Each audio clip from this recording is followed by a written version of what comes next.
Who's going to be the first team to punch their ticket to the championship round? It's Broncos, it's Bills, it's Crossover Thursday.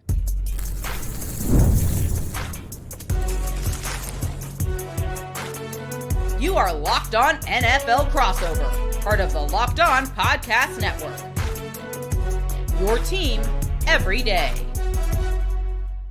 It's rematch Saturday for the Denver Broncos and the Buffalo Bills, the divisional round of the playoffs. Broncos country, Bills Mafia. We are so excited to have you here on today's show. Joe Marino and I, we're talking for the first time in a year, almost exactly to the date. It's exciting. These two teams coming together for a playoff rematch. We've got a ton to break down with this matchup. The pressure on Josh Allen and the Buffalo Bills, the kind of wide open nature of the playoffs in the NFL this year. The Broncos coming off a bye, playing this playoff game at home like they envisioned a year ago, and tons more to unpack. And as always, Crossover Thursday is presented by our friends at Prize Picks. Download the Prize Picks app today and use code LOCKEDONNFL to get $50 in lineups after you play your first $5 lineup. My name is Sayre Bedinger. I'm the co-host of the Locked On Broncos podcast here alongside Joe Marino. He's the host of Locked On Bills. And we're so thankful to every single one of you for tuning in every single day to our respective shows, making us your first listen of the day right here on the Locked On Podcast Network, the #1 sports podcast network out there. And Joe, it's great to see you again. It's great to get to break down another playoff game. These two teams playing in what you and I were kind of just talking about a little bit off camera feels like a pretty wide open landscape in the NFL. These two teams made it to the Elite Eight. This is not new for the Buffalo Bills. It's very new over the last 10 years for the Denver Broncos. And I'm a sucker for a good, connection to pop culture, to my upbringing, especially, Joe. This matchup is reminding me so much of, I don't know how much you watched it back in the day, but D2, the Mighty Ducks, the Ducks as Team USA going up against Iceland, a little too big for their britches, got their butts kicked in the first matchup. And from the Broncos perspective, at least, this is your second shot at Iceland, right? To get past these guys. So it's going to be fun either way. But look, I think we're both looking forward to seeing how these two teams handle the pressure. The Broncos playing at home in a playoff game for the first time in a decade, and the Bills trying to be road warriors here. Yeah, that's the story for the Bills. They got to do it on the road this year. And with the Chargers getting bounced, there's no more home games for the Bills to play. Now, listen, I saw D2 back in the 90s, man. It's been a while since I've watched that one, but we did get a chance to see this game, like you mentioned, a year ago in Buffalo. I got a feeling it's going to be a lot tighter than 31-7. Obviously, we all remember that opening drive touchdown, right? Troy Franklin. And then the Bills were able to kind of handle it from there. But in Denver this time, which I know was a goal of Sean Payton, he said it, right? He's like, how do we get this game at our home stadium? Well, here it is.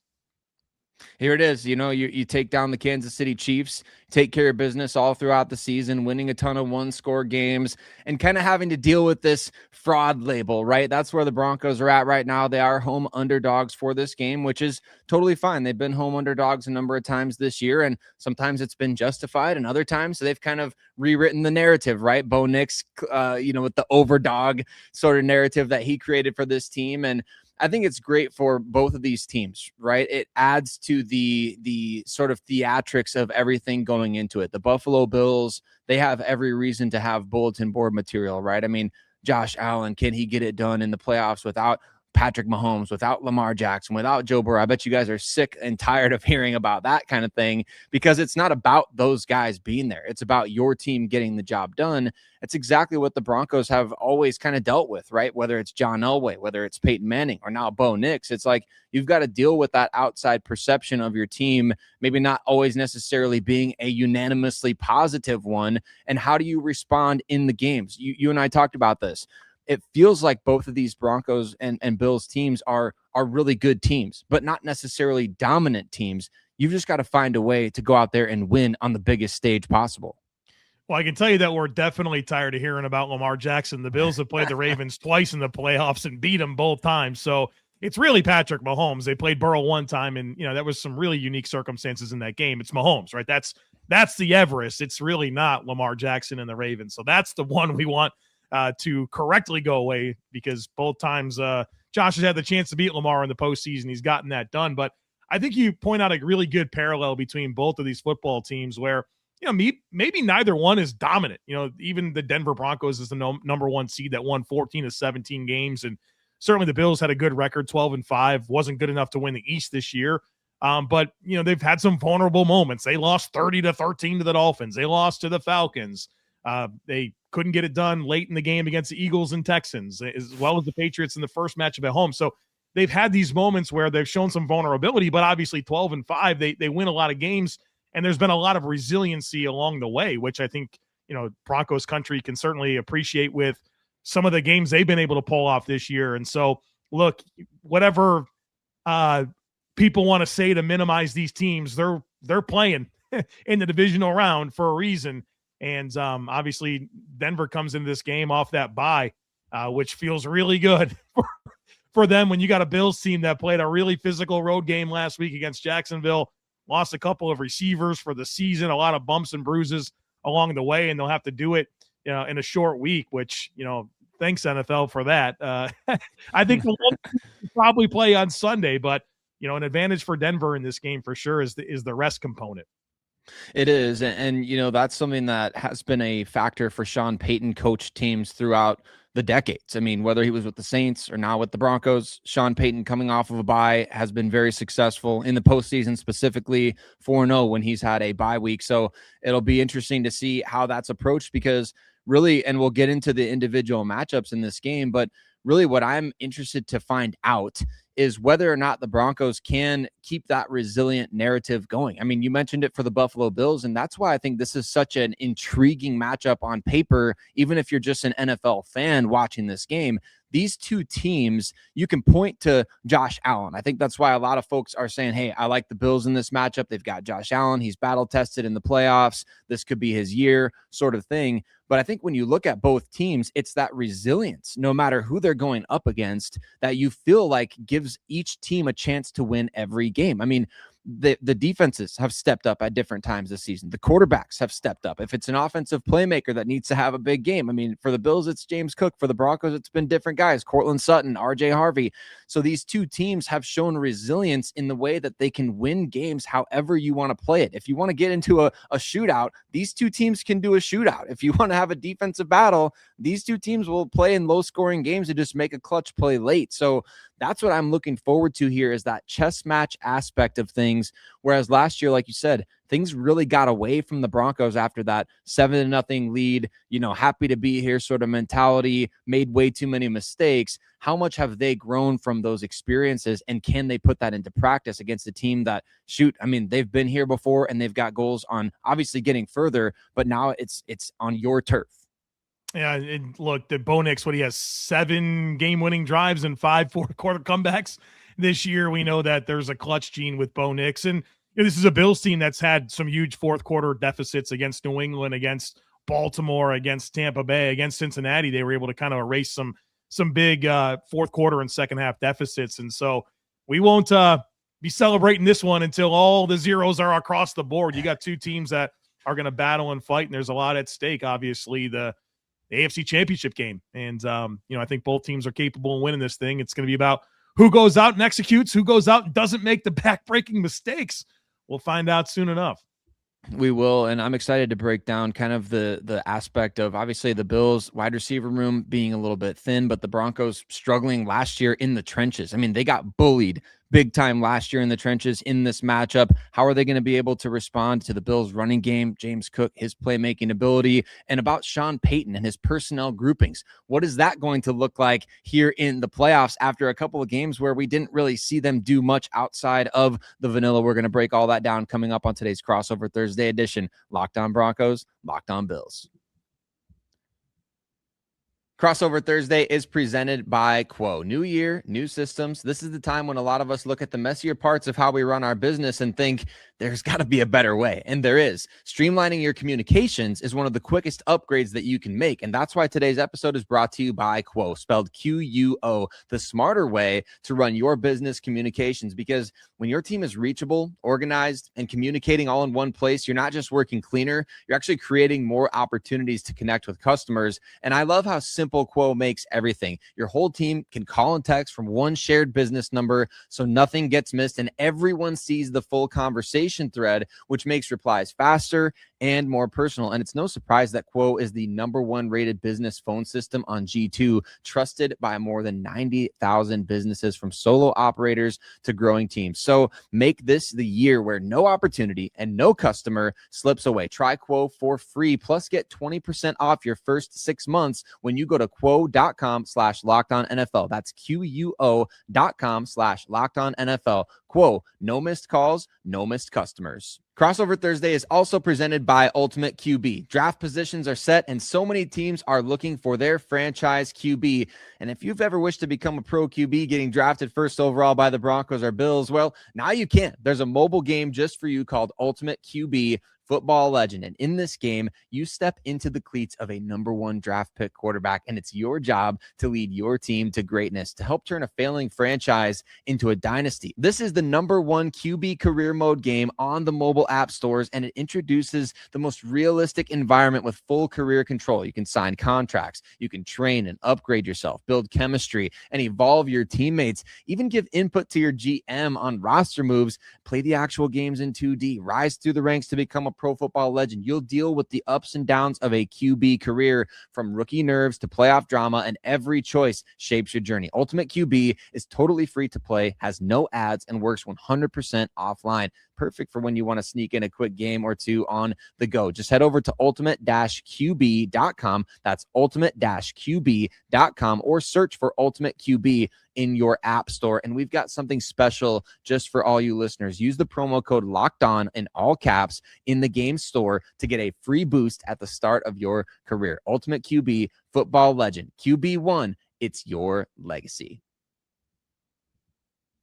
The playoff matchup between the Denver Broncos and the Buffalo Bills is a lot like walking into an all-you-can-eat buffet and trying to decide, where do you start? At least in terms of the matchups that we got to break down. Where do we start? What do we want to put on the plate first? We're going to break it all down for you today on our Crossover Thursday edition, Locked On Broncos and Locked On Bills. But first of all, I want to say thank you to all of you that make Locked On Broncos, Locked On Bills your first listen of the day every single day. And Joe, I said it, I mean, it's like walking into an all-you-can-eat buffet and saying, all right, where do I want to start here? What do I want on the plate first in terms of the matchups for this game? And we talked a little bit about the quarterbacks. We talked a little about the overarching kind of, theme for both of these teams. But in terms of where you want to start for the key matchups in this game, what are you looking at it specifically? Well, I think all eyes are on Josh Allen, and obviously it's a good Denver Broncos defense. And so I guess the matchup I'll highlight is Josh Allen against Vance Joseph. And obviously there's a lot on the menu for Vance Joseph with how diverse that front seven is and the different types of pass rushers they have. There's speed, there's power, there's length, there's flexibility. They blitz, they can win with 4, and there's just a lot to deal with. And Josh Allen has taken more sacks this year. Significantly more sacks this year. And, I think he was sacked 40 times in the regular season, and maybe last year it was under 20. So there's been an uptick in that this year. And certainly Broncos are capable of getting after the quarterback. And so I'm curious to see how the Bills approach this. What is their protection plan? Is there going to be a lot of quick game, which has kind of been a bigger part of the Bills offense, where it's a lot of yards after catch, a lot of getting the ball into Khalil Shakir's hands and having him create? Do they try to take some chances down the field? Do they use 6- and 7-man blocking surfaces? What's their hot route game look like? Do they have screens baked in? I think it's an all of the above approach. When you're going up against a pass rush like this that can win in so many different ways, it's not one thing. It's you got to do a lot of different things. And so I'm curious to see that battle between Vance Joseph and Josh Allen really through the lens of the protection piece for Buffalo and, of course, what Joseph has cooked up to try to get after Josh Allen.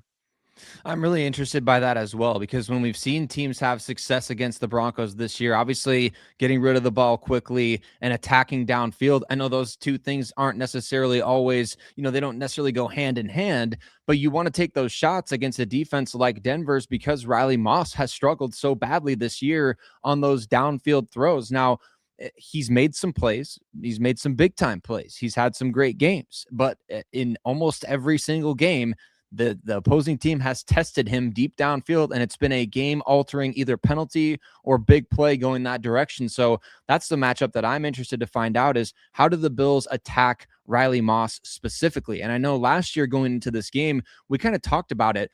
Pat Surtain was on his way to becoming the defensive player of the year in the NFL. And it felt like the Bills had an answer for that, in that there's not necessarily a receiver that he's going to have to mirror all game.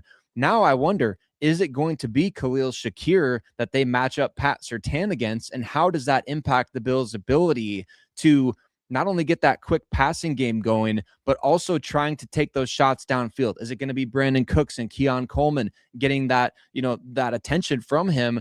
Or are they really just going to lean on James Cook and say, hey, you know what, if you can stop him, go ahead? Because that's another narrative too, is, well, the Buffalo Bills O-line is significantly bigger than Denver's defensive front. The Broncos have one guy, I think, that exceeds 300 pounds on their D-line, whereas the Bills, just a bunch of absolute tanks on the O-line. So does that size difference play a factor again like it did last year?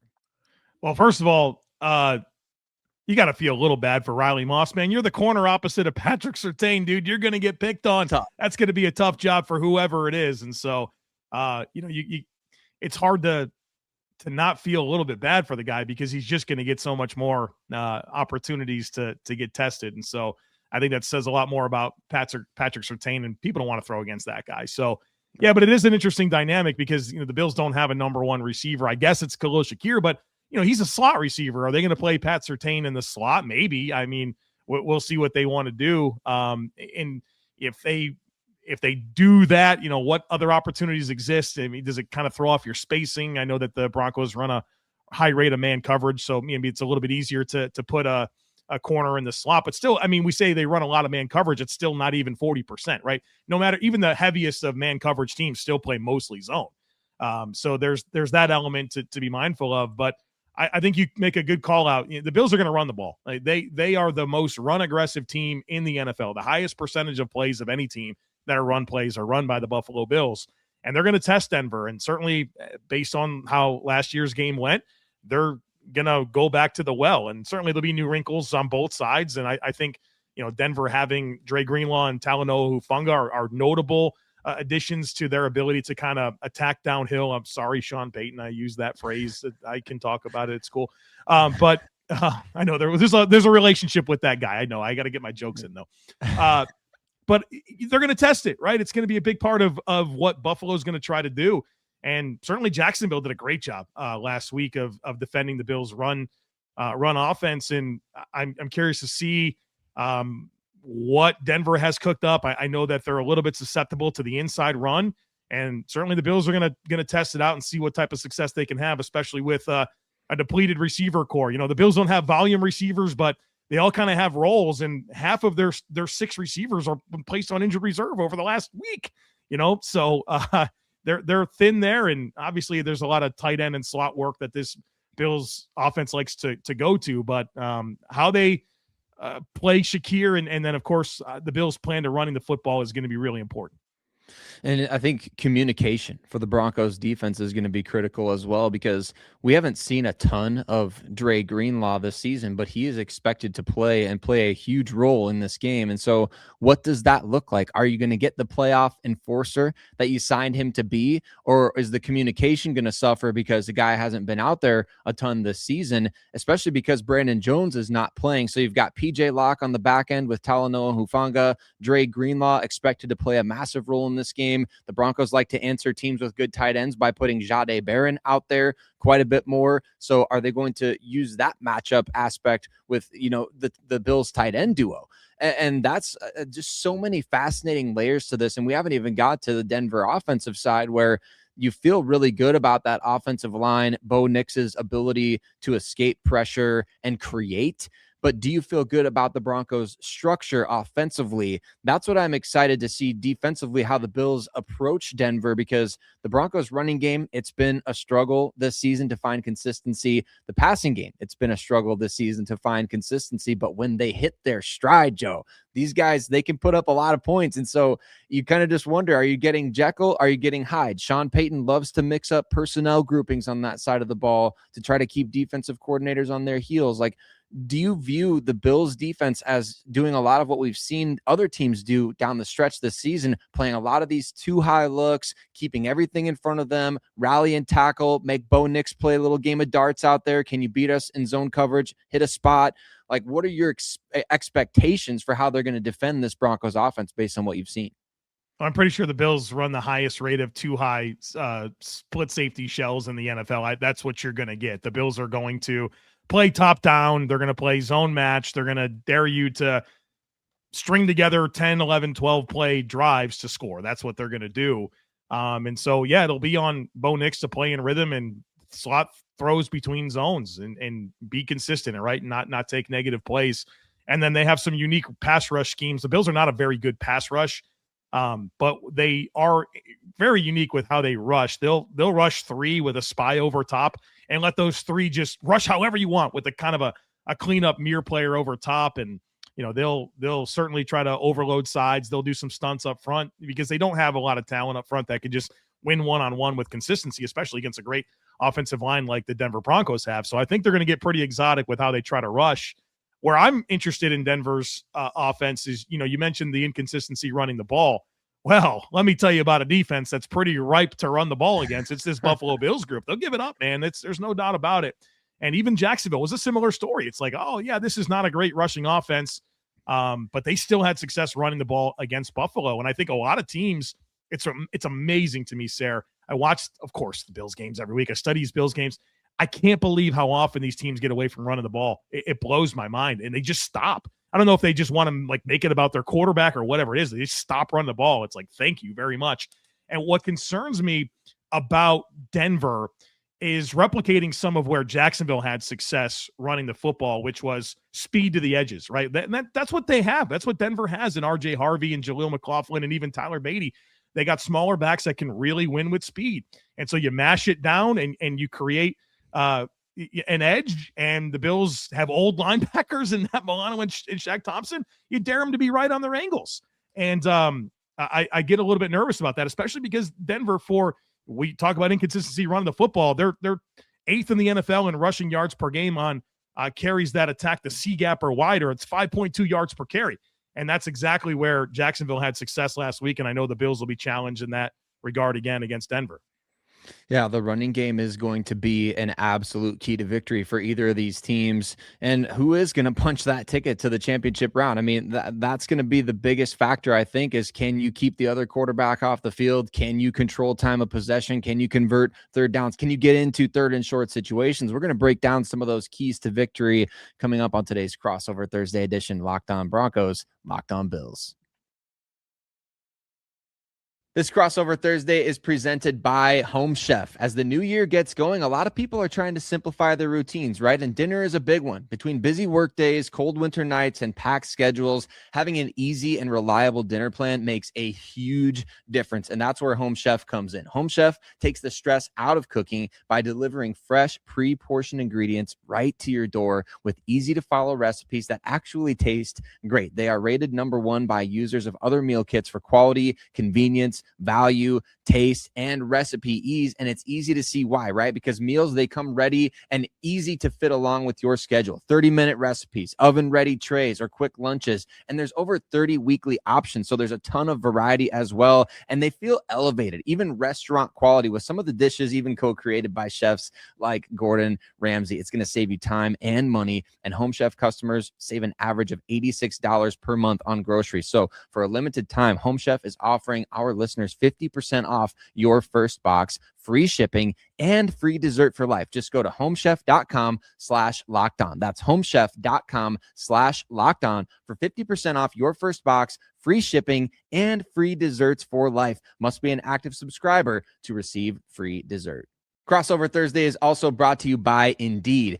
If you've ever hired someone who looked good on paper but wasn't the right fit, you know how important that is. When you want candidates who truly match what you're looking for, trust Indeed sponsored jobs. Hiring Indeed is all you need. Stop struggling to get your job post seen on other sites. Indeed sponsored jobs puts your post at the top of the page and helps you reach the right candidates faster. If I needed to hire someone for this show, right, I go straight to Indeed and be very specific about what I need, right? Real experience, not just a resume buzzword. And instead of struggling to get your job post seen, Indeed sponsored jobs helps your listing stand out and reach those quality candidates that you are searching for even faster. According to Indeed data, sponsored jobs posted directly on Indeed are 90% more likely to report a hire than non-sponsored job. That's big time stuff. So spend more time interviewing candidates who check all your boxes with less stress, less time, and more results using Indeed sponsored jobs. Listeners of this show get a $75 sponsored job credit to help give your job the premium placement it deserves at Indeed.com/LockedOnNFL. Just go to Indeed.com/LockedOnNFL right now and support the show by saying that you heard about Indeed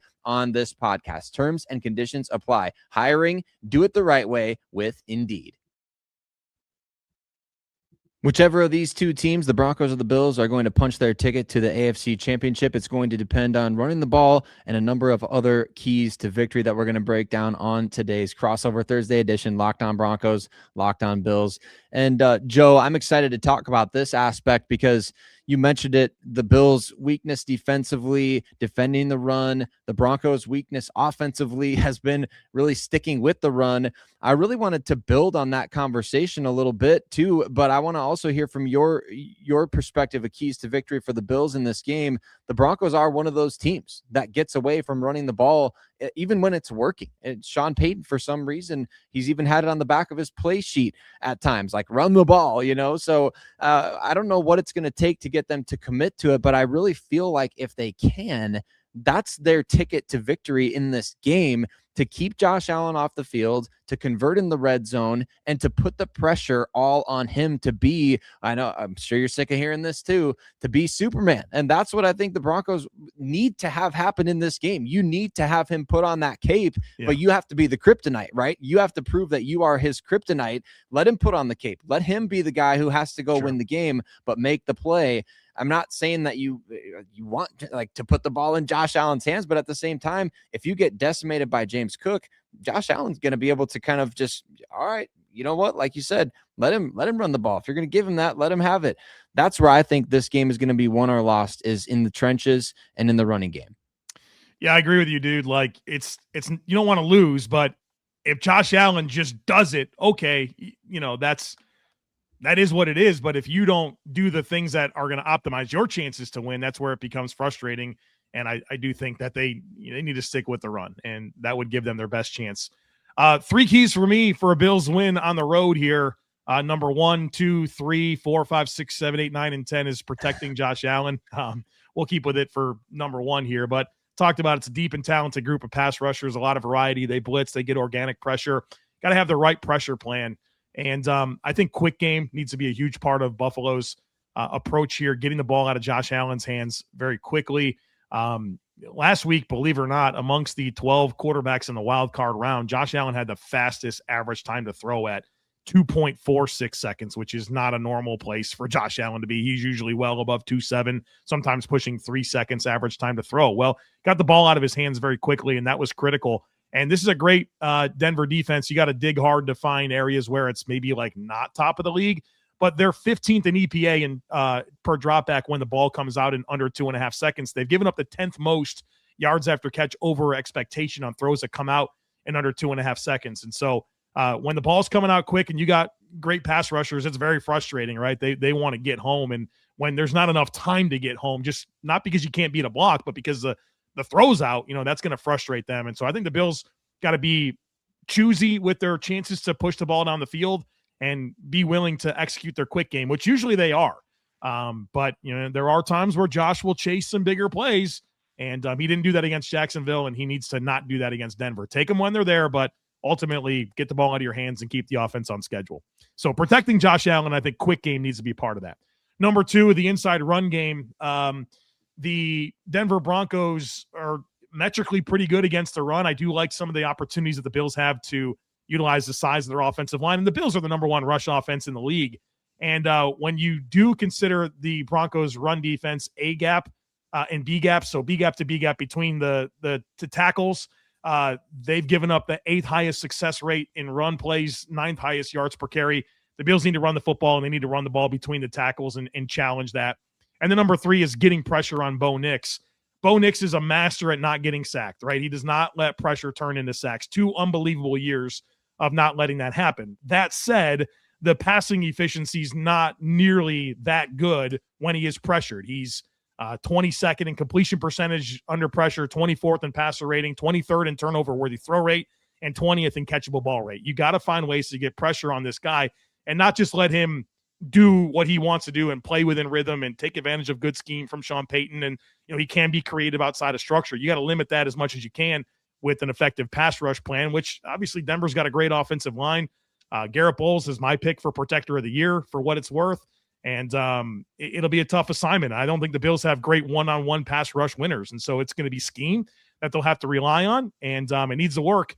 Otherwise, if you keep Bo Nix clean, he's gonna make those throws and put up a lot of points.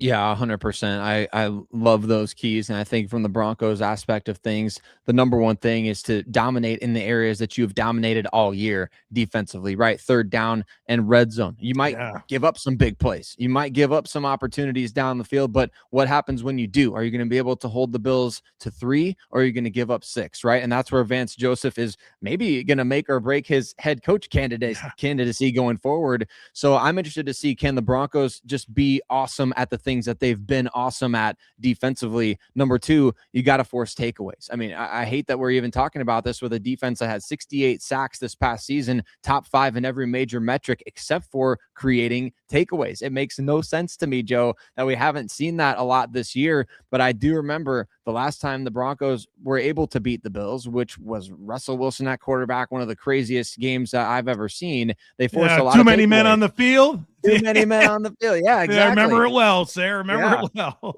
We both have our the field goal against the Colts this year with the leverage penalty. Yeah. So you know what? We felt both ends of that sword. But yeah, I think that's what you have to create takeaways against this team, right? You have to give your offense extra opportunities, because if you're getting buried on the other side of the field, even if your defense is getting stops, right? If you're getting buried on the other side of the field, your offense is going to have to do the matriculating like they've done over the last month plus of the season. So get those extra opportunities for your offense, create some short fields for them. And I'm not saying make it easy for them, but I'm saying give them some opportunities, right? Or go get a score yourself. So create takeaways is number 2. And then number 3, I said it at the beginning of the segment, but you got to run the dang ball, man. They just have to. I mean, whether it's Jaleel McLaughlin, which is a storyline that I've kind of been talking about the last couple of weeks, Jaleel McLaughlin could be that guy that's all right. You lean on him a little bit more than maybe you wanted to, but he's averaging over 5 yards a carry over the last 4 games that he's played. And he's been explosive. He's had great vision. He's been breaking tackles, and he's provided an element outside the tackles that the Broncos have not had without J.K. Dobbins, right? So R.J. Harvey, one of the worst in the NFL this year at creating outside the tackles, which also makes no sense to me, but he is having a hard time doing that. And so let R.J. do what he does best, and let Jaleel be that guy who carries the running game for you here. And once again, get that going in the playoffs and stick with it. Like you said, I mean, if Sean Payton can stick with that running game, it's going to be huge. Yeah, I don't think either team can afford to lose a turnover battle in this game. I think that's a huge storyline. And if it's even, that's one thing. But if one is +1 or +2, these possessions are going to matter a ton. And so, yeah, taking care of the football is paramount for both sides. And man, you're not kidding about those third down and red zone numbers for Denver. Unbelievable in both regard. It'd be a good test because the Bills are pretty good at converting third downs and scoring in the red zone. So one of those good on good battles, and we'll see how it shakes out, man. This one's going to be good. I love it. It's good on good overall for the Broncos and the Bills. Like Joe said earlier, there's a reason why these two teams are still playing this weekend. They've been good teams all year. We'll see if that resilience comes into play in this game. We'll see if it can be tighter than 31-7. I think Broncos country is excited to see how this team responds after the result of last year's playoff game. Hope is in the air for the Mile High City, and I'm sure for Bills Mafia as well. So Broncos fans, Bills fans, we appreciate you once again so much. Again, if you would, check out the link in the show notes for the Everyday All Access Club. We'd appreciate you checking that out for so much bonus content from each of these shows. But we appreciate you again, and we'll catch you on the next episode of the show.